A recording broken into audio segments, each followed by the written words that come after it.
Fellow filmmakers, here is the truth. Most people that have been trying to teach you storyboarding have been doing it wrong. But that's all going to change today because I've developed my own storyboarding system I've been using for the past 4 years, which I've used in feature films, plus taught to 360 plus filmmakers just like yourself. Now, I've taught this workshop to businesses where I charge thousands of dollars, and we're not talking about weak Australian dollary dues. No, we're talking about real US dollars or pounds or Norwegian krona. So my filmmaking brothers and sisters, like our Lord and Savior, Oprah Winfrey, today I giveth awayeth for free. All you gotta do is stick around and watch this video and you can be a storyboarding filmmaker like this famous fella over here, or this guy over here, or even this dude in the back here. Actually, Robert, why don't you tell us why you like storyboarding? I didn't know the technical language of filmmaking, so I said, okay, I'm going to do my own storyboard because I had to explain to crew and the technical people what I wanted. So if you're looking for a way to visualize your film, or an awesome way to communicate with your crew, or you just want to troubleshoot your film before you even start thinking about making it, then storyboarding is definitely an awesome tool for you. And as you can probably tell already, I'm a bit of a storyboarding lunatic. Like a drunken mother at a kid's soccer game, I can get a little bit carried away, so I apologize for that in advance. With that aside, let's have a look at what we're going to learn today. We're going to start off with gear. Spoiler alert, it's pencils and paper. We're going to learn a couple of tips and tricks for helping out with your drawing technique. Super duper easy, by the way. We're going to, of course, learn how to draw the human head and people, but a super simplified way, no ugly stick men. We're going to stick those people in a scene, in an environment. We're going to learn some high angle shots, low angle shots, medium shots, two shots, all that good stuff. We're going to also learn how to draw any object, basically how to draw anything in a real simple way. Plus we'll also throw in there a bit of camera movement, because of course, who doesn't love camera movement? Sprinkled in amongst all those demonstrations, we're also going to be having a look at things like composition and cinematography, which will hopefully improve your next project, making your shots super dynamic and super awesome. All right, let's start by having a look at gear. Generally, I would say just use a pencil and A4 paper. You don't need any fancy templates, but if you were looking for fancy templates, I've got one right here. I'll just move that out the way. And you can download these templates from my website. Link is in the description, and there's different versions. This one's a really good one. I quite like the 6 one because it's not too big and it's not too small either. Awesome. For the demonstration today, however, I am going to use pen, which is a bit harder to draw with because as you can imagine, when you do a line and you stuff it up, you can't rub it out, or, you know, at least with a pencil you can draw kind of really lightly and then kind of fix it up again. Way more forgiving. So I'd say definitely use a pencil if you can. You can use a digital art like Photoshop and stuff, but I actually find just drawing with pencil and paper is way easier and it's actually more fun. All right, so next we're going to have a look at 3 things that will probably improve your drawing ability a little bit. Now, if you don't use any of these, it doesn't matter because the other stuff we're going to learn is going to be fine without this. This is just a little bit of an extra if you want to try and get your drawing a little bit better. So the first one we're going to start with is drawing using your whole arm. This is the first thing I learned too. Now, the funny thing about drawing with your arm, when my kids were like really little, I did notice when they draw, they tend to draw with their whole arm. Like when they're coloring, you see them coloring like that. And I reckon we lose that ability to draw with our whole arm from school, and I reckon it's kind of from doing handwriting, you know, because we use our wrist and we get really used to just moving the pencil with the wrist and we kind of forget how to use our whole arm. Now the reason drawing with your arm is really good is because you can use all of the muscles of your entire arm to control your pencil, which means you get a big, long, smooth motion and way more control once you have a bit of practice. So for example, you can only move the maximum area like is that with your hand, or you can kind of do fairy lines like this where you move your arm along. What you want to try and do is get a nice strong full motion just using your whole arm, or like this. So have a go at trying to draw, lock in your wrist a little bit Not too hard because it'll get sore, and try drawing with your whole arm and you might see a bit of an improvement on your drawing. What you're trying to look for is nice, smooth lines, if you can, instead of little furry ones. But like I said, it doesn't really matter too much. You don't need to be able to do this to do the rest of the video. All right, so the next one we're gonna have a look at is ghosting. Woo! All it really is just having a little bit of a practice run. You know, like when someone's putting in golf, they kind of do a couple of swings before they actually go and hit the ball. Same thing with drawing. So for instance, if we wanted to draw a straight line, before I just go and draw the straight line, I go, oh yeah, I want to go from there to there, there to there, there to there, and then I would just do the line. Similar if you're drawing a circle, I'll go, oh yeah, do a couple loops around, practice it, and done. And that's all ghosting is. Cool. And the last little trick is moving your paper or rotating it. Now you'll notice with my arm, it kind of comfortably moves in this direction. But say if you wanted to draw a line this way, it's not as comfortable. So all you got to do is move your paper around. For instance, say if we were going to draw a box, you'll notice this right now, I'm going to twist because my arm actually likes to go diagonally. It doesn't like to go straight across the table. It's a bit awkward. So I'll say that's the top of the box. And then if I wanted to draw the side of the box, I'll twist it again so I get a comfortable spot. And then same again here. And then you can draw it back. So if you feel like your arm's at a weird angle or you want to get a nice straight line, definitely twist your paper around. Don't be afraid to move it around so it's more comfortable to draw, and you actually find you get a better line when you do that. So that's another little simple trick you can do, moving your paper. Now let's get on to actually drawing something. So we're going to start off by looking at how to draw the human head. We're actually going to do a really abstract version of the face. And the most important thing when drawing our storyboards is actually look direction. What is your character looking at? What are they not looking at? How they interact with the environment and other characters tells a whole lot about the story. And there's a real simple way of doing it, and I'll show you it right now. So normally, if you want to draw a detailed head, I'd start by, let's see. I'm using a pen this time because it's a little bit forgiving. This is the fancy way of drawing a head. Eyebrow, nose, got lips there, that's the nose, got some eyes.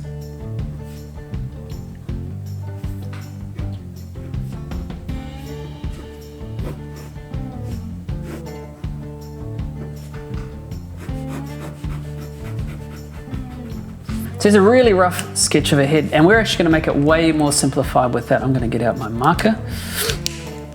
And this is all we're going to do. To represent the head, we're just going to do an oval shape, like so. And for look direction, we're going to use a T shape. We're going to basically do this line here through the eyes. And that is going to give us our look direction. Let's do another example. Let's say if the person's kind of looking to the side.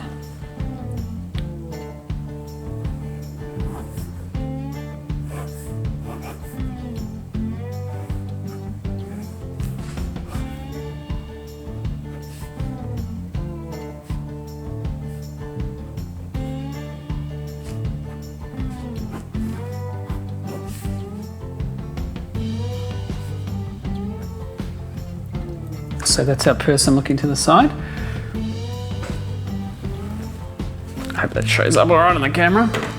This time around, we're going to do our circle again, exactly the same circular shape, except this time we'll notice our T shape is a bit to the side, so we're going to move that to the side as well. The same thing goes if they were looking down. We'll do our circle again, except this T is going to shift a little bit further down. If they're looking down, look like this. And of course, the same goes if they're looking up. See, the T shape will be way up the top of the head. And that's how we kind of get our look direction happening. Super duper easy. We just move the T to wherever they're looking. And lastly, if it's the back of their head, of course there's no T in the back of their head. Let me draw my little circle again. And the easiest way to show this, say if they're kind of 3/4 back of the head, I'll turn around. Yeah, anyway, all we do is just show like a reverse C for the ear if they're looking that way, or if they're looking the other way, see there. Or if right at the back of their head, you could give them a couple of little ears. And that would be enough to tell everybody that that's the back of their head. Now, of course, this is a super simple way of doing it, but there's nothing to say that you can't go in and start adding eyebrows or handlebar moustaches to your characters. It's your storyboard, you can do whatever you like, but the T will be enough to let everybody know which way your character's looking and to give the overall feeling and the information required in the scene. Anyways, let's have a look now at putting that in one of our shots. So to start with, I'm just going to do a simple medium shot or a two shot, you know, two characters talking with each other. Let me just draw a quick panel. Okay, our first character, we're going to do one there, and we'll do, that's two characters. For the shoulders for now, we're just going to do a box because that's pretty much represents the person. We can all see that, very abstract, but it's telling you what's going on. Now this person is going to be looking, and this other person, little reverse C, is going to be talking. We know this guy is looking at them and they're having a talk. That's how we know how they're connected in the scene. But what if we draw something similar? Let me draw the frame again. We'll draw our two circles. Do some shoulders. What happens if this person is looking away and this person is looking away? Total different vibe. The both characters are not connected in the scene for whatever reason. So you can see with look direction, it can really change the overall feeling and vibe of the scene. Now another thing you can do is, so I've got my characters both same sizes in the scene. I'm going to do another frame. Oh, it's a bit more widescreen. All right, we've got our character here. And this time I'm going to make this guy a bit bigger. Now, one thing I tend to do is if I'm drawing, don't be afraid to draw off the frame. So that's his head. So he's much bigger in the frame. It's just a bit easier than trying to draw the edge of it sometimes. So don't be afraid to go outside of the lines. It's not like a coloring book, you know. And I'll give them a look direction. And we'll just assume we know that this person's looking at them. Now a little composition note, you'll see that they're quite small in the scene.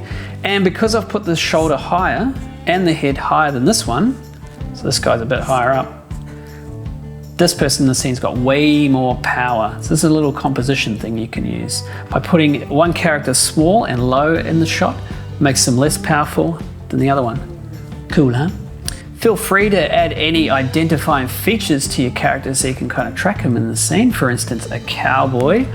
Yee-haw! That's more like a bowler hat, so I might just add a monocle. Now he's an old-timey gent. Frankly, darling, I consider you to be quite a bore. Yeah, anyways, so that's probably it just for our heads. I hope that helped. That was super quick, but we'll see it all come together even more when we have a bit more of a look at how to draw super simple people. Let's have a look at that now. So when we're drawing out people, the main thing we've got to have a think about is proportion, like how big is their head compared to the rest of their body and how big are their legs compared to the rest of their torso and their arms and that kind of stuff. That's the main thing you learn when you're doing fine art and drawing people. We're going to do, like the other ones, a real simple and abstract way of doing it. I kind of got the idea for how to draw these abstract people from architectural drawings. They have these funny little people. They mainly use them just to kind of show you the scale of the building. But this one we actually need to show where the character is in the shot. Where we'll start though, however, is we're going to start by having a quick look at proportions. You don't need to really learn this hard, but it's nice to have in the back of your head so your people don't look too weird. What'll make them look weird is like if their legs are like really short and their bodies are really long, that kind of thing. Now there's a couple of simple rules or measurements we can use, and the typical one most people use is the head for a measurement. Now we'll start by drawing the head. There we go. And we're just going to use that as our measurement. And we're going to say the human body is about maybe 6 of these long heads wide. So we've got 1, 2, 3, 4, 5, 6. So we'll say that's the bottom, that's where his feet are. Now the body, we're just going to create a box for it. Its width, about 2 heads. So 2 heads on each shoulder wide. And we're going to bring it down to our 1, 2, 3rd line. And then the legs, we're just going to do a loopy thing like this, kind of around. That'll bring our legs. And the crotch is about in the middle here. So let me put some numbers on there. 1, 2, 3, 4, 5, 6, 7. Okay. And just for the arms, we can just put them like standing by their side. And they reach to about the middle point of their thigh. There we go. We've got ourselves a human being. Little feeties. Perfect. Now, if you need to draw like a child or something, you would just do the same thing. Keep their head pretty big, make them look a bit like a... And you just squish the proportions. You can also, if someone's like wearing a dress, for instance, let's see. You can give them a bit more of a shapely waist. Oop.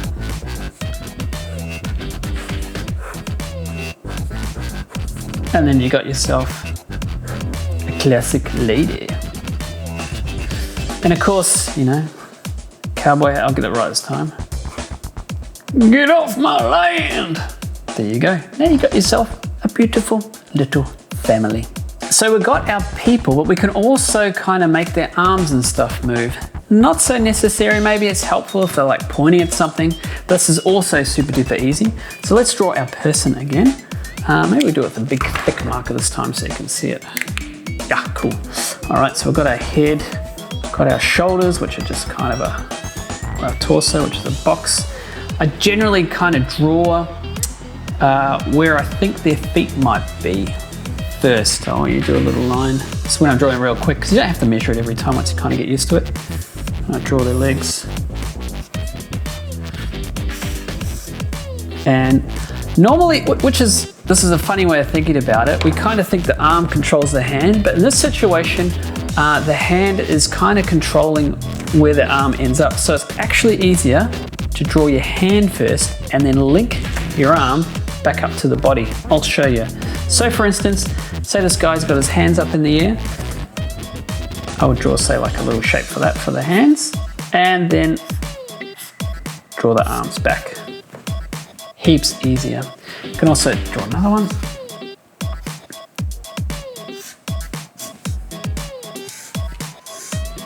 Now, if I was to point both his feeties like that, it looks like he's kind of... Now this guy might be, maybe he's pointing at him. So let's draw some hands. And maybe he's got like his hand, like he's like this or something. So we'll put his hand on his hip. Now one thing you'll notice is that, let me get my red pen out. These are the same length, so basically draw them. So from this distance from here to here, and this distance from here to here, it's the same. Cool? So your elbow's kind of in the middle between your arm to kind of get the, otherwise you get the short kind of forearm or something. So that's basically that one. If you wanted to move the hands and arms around, you just have to draw the hand first, then link it up. Now, if you're not sure how far away the hands are meant to be from the body, a good way to look is actually just to look at yourself doing the pose in the mirror. Or get a little bit of a reference image online of somebody else kind of posing in a shot. Just kind of copy and figure out, okay, the hand's about all that far away from the head, and then link it back up. And that's it. Cool. All right.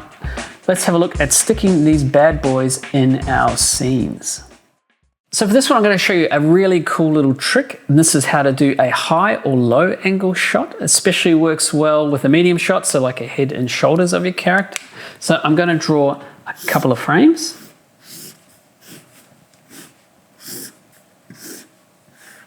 And in these frames, I'm going to try and draw a person identical in the frame. I'm going to put them off to the side. So that's head and shoulders, head and shoulders. So they're kind of identical, pretty cool. Now, for an internal low angle shot, you can't quite see it here, but what you're going to do is you're going to, say if it's a low angle shot, so the camera's low and it's looking up at the character, what we're going to do is we're going to show the walls converging and then the ceiling converging too. Let me show you. So let's say that's our ceiling, and it's like a Y shape. Let's go that. And this is the two walls. Now all of a sudden we've got the roof up here. And now it feels like we're looking up at our character. This is a little trick that animators use to kind of force an angle. We can do the same, but this time the camera's higher, looking down, and all we got to do is reverse the way this Y shape from here looks Let me show you again. So let's say that's the wall, and we're just going to show the floor this time. And as soon as you do that, you can kind of look like they're looking down on the person, which is awesome, because if you're trying to show a power dynamic in the shot, a low angle shot versus a high angle shot with your characters, you can simply do a couple of Ys and it pulls it off. Pretty cool, right? Okay, so the problem is, that's perfect, Carl, if your character's inside, but how do we show like a high and a low angle shot when your character's outside? And the answer is where you place the horizon line. Of course, you know the horizon line is, it's the line in the horizon where if you're a flat earther, the world ends, or it's just where the curvature of the earth tucks away out of your field of view, leaving a bit of a line. Let's kick it off by drawing 3 panels. Let's make them kind of biggish so you can see. 1, 2, maybe just do one down here, 2, 3. Let's start by doing the horizon line, which we're going to put for the first one smack bang in the middle. Now, if this horizon line is smack bang in the middle, that's because our camera is parallel to the ground. It's looking directly forward. And when that is the case, our character, the horizon line is going to cut through the guts of our character if they're standing up. So I'll show you. So let's start just by drawing the torso. We'll draw a head. And the feet are going to be down here. And we'll draw some arms on the side. And there's our character. Okay, but if there's another character in there, so if the character's a bit further away, of course, with perspective, they're going to be a little bit smaller. And all we're going to do to make it work in the shot is just draw them from their belly too.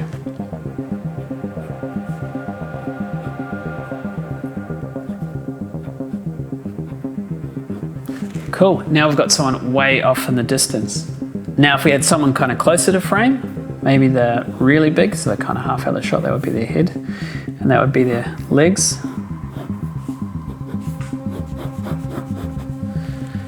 So that's our little cheat for when it's a straight on shot, but how about when it's a low angle shot? So when it's a low angle shot, the horizon line is going to be lower in the frame. And when that's the case, that means we need to line up our people, like on this one here where we line it up with their stomach. We're actually just going to line it up with their ankles, and that'll get the perspective perfect. So I'll start by drawing the legs because it's kind of easy to line it up with the horizon. So let's say their legs are like that big. Give them some ankles. Torso, head, and arms to the side. If we've got someone off in the distance like this shot, let's draw them a little bit smaller. So they're quite far away. So of course that would be miles away off in the distance because they're looking really small. Now if we had like that typical shot where it's just some dude's foot, let's say it's just their foot, ankles on the horizon, so it's like a shoe. Now we've got that cool perspective, cool for our low angle shot. Now if you've seen Breaking Bad, every time there's a scene out in the desert, they love that low angle shot. Goddamn All right. Next one is our high angle shot. Now, of course, if you can imagine, if it's a low angle shot, the horizon's low, then if it's a high angle shot, the horizon's high. So let's stick the horizon up the top there. Just remember, this is our floor plane. Okay, yeah, this is our floor now. This is like the ground. This is the sky. It's a bit of a cloud. Sun. All right. Now this one, same scenario again, except this time we're going to actually line up our character's head or kind of neck area. It's a little bit easier to draw. So let's start with our person here. Body, legs, the arms. Now, of course, if there's someone off in the distance, their head would be there as well. We just draw them a little bit smaller because they're further away. And then of course we had someone really close, it would be like their shoulder maybe. This is their head. And that's how we do a high angle shot. Do you want to be a storyboarding weakling or a hero?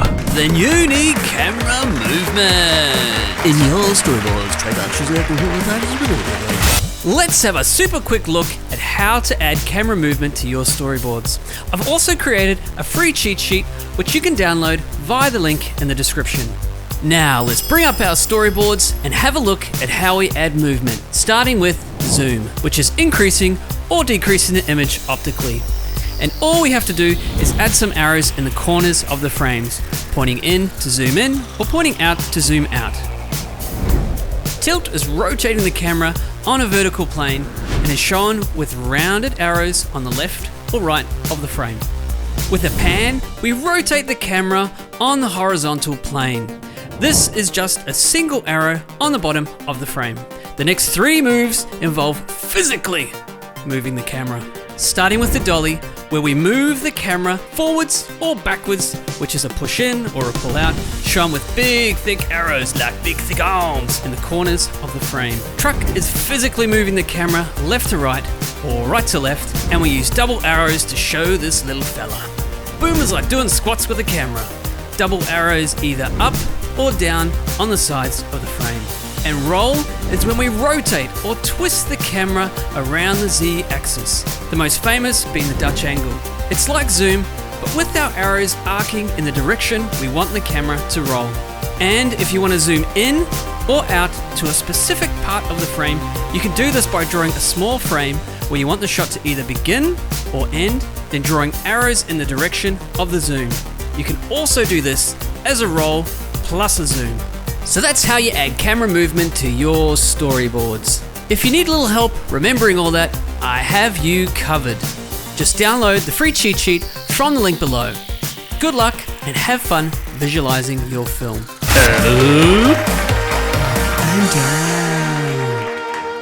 So there's going to be times where you're probably going to want to draw kind of other objects. Could be cars, could be a gun, could be a tree, could be a knife, and you're going to ask me, Carl, how do I do that? And that does get a little bit trickier, but there is a few hacks I can show you for drawing just about anything. And it's very, very similar to drawing people. It's all about trying to get those proportions right and how it looks.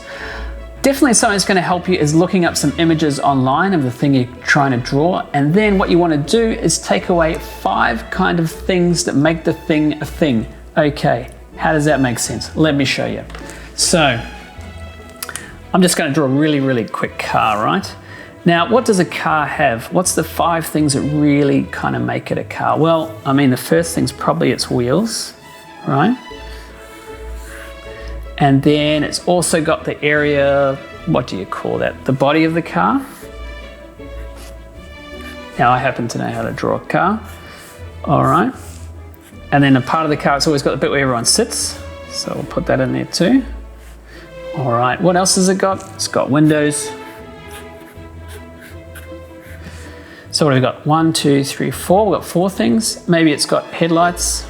Maybe it's got tail lights. And it could have an antenna, just as a little bit of extra detail. And basically, you know, you could keep adding some more detail if you want, but usually if you pick 5 points that make a thing, for instance, a car, wheels, body, windows, headlights, you'll end up with the thing that you're trying to show in your drawings. So when you look at a drawing, you've got to kind of be a little bit of like a scientist. Pull it apart a bit and kind of identify the main things that make it a thing.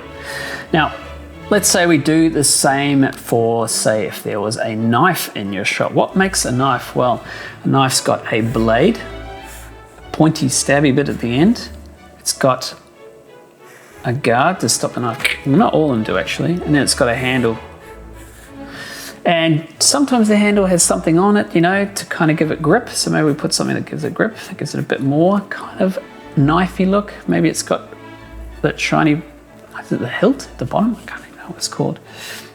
And you know, that gives us our knife. There we go.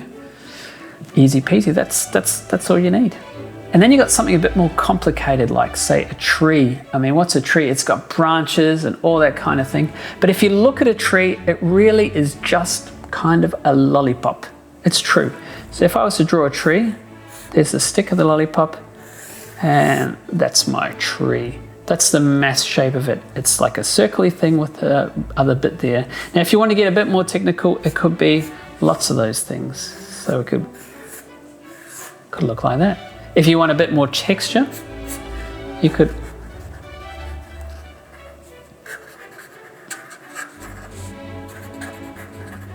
That looks even more tree-like. So all you got to do is think of the thing that you want to draw, identify the identifying parts of it, identify the identifying parts, figure out what identifies the object as what it is, and add those bits to your image. Now, if you get really stuck, which I have been too quite often, or I'm just too lazy to try and figure out to draw something, I actually take my own pictures of the shot that I want to do, and sometimes I just trace them. Now, some people might say tracing is cheating, but I've got news for you. When it comes to art, there is no police force that polices it. No one's going to say, oh, that movie was good, but did you know that when he made the storyboards, he was tracing some of them? Nobody cares. So don't be afraid to trace as well. There's actually nothing wrong with that. And final points for putting your storyboards together. Now, this kind of storyboarding is called thumbnail storyboarding, where we do the absolute basics. We're just describing the scene, how we imagine it in our head.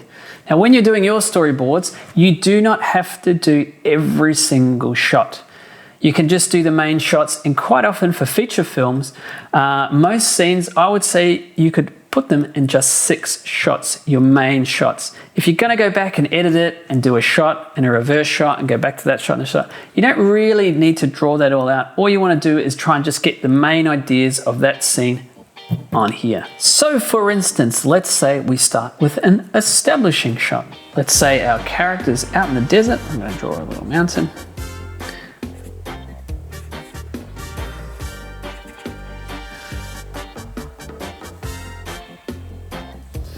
Now, another important thing when you're doing your storyboards is to do lots of notes, because it really helps.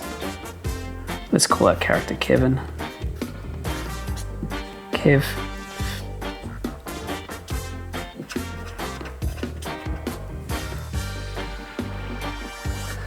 And then let's say the next shot we cut to a close-up of Kevin. He's seen something.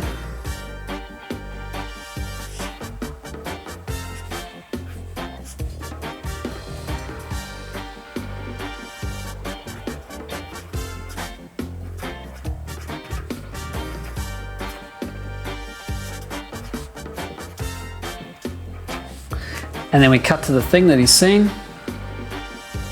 Maybe it's like an over the shoulder, like a really high angle shot. So let's say that's Kev's shoulder.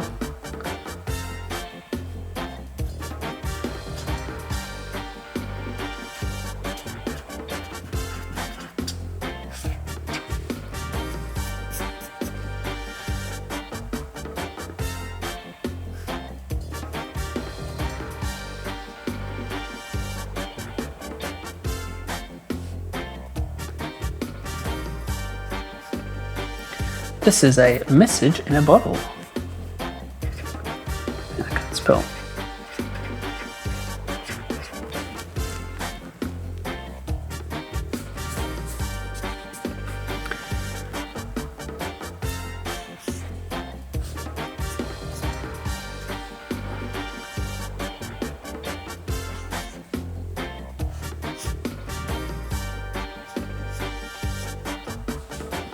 So we've got Kevin pulls a message out.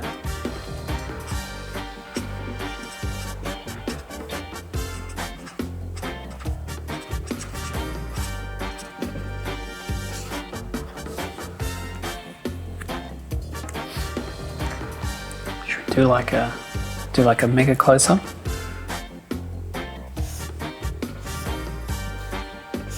Now we've got a bit of a close-up. Let's say close-up. Confused. And then we can cut to what it actually has, eh? The message.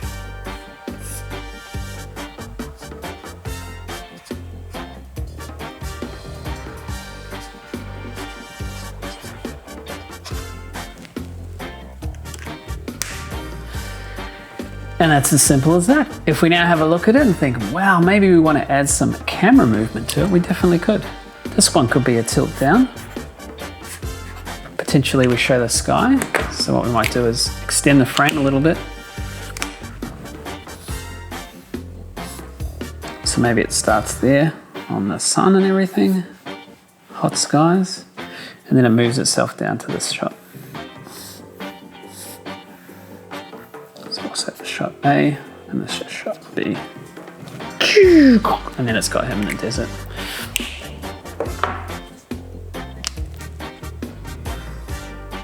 This one we could do a slow pushing. Same here.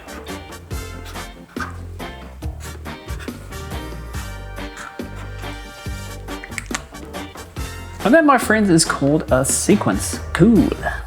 So that's it, my filmmaking brothers and sisters. Now the best thing to do, if you really want to retain the information in this video, is get that pencil and paper and start drawing your own storyboards. If you haven't been drawing along with me, I would say start by having a crack at that high and low angle shot using that Y shape. I think you'll be super surprised about how easy it really is. Plus, don't forget to download those free templates and storyboarding cheat sheets, which are in the description below.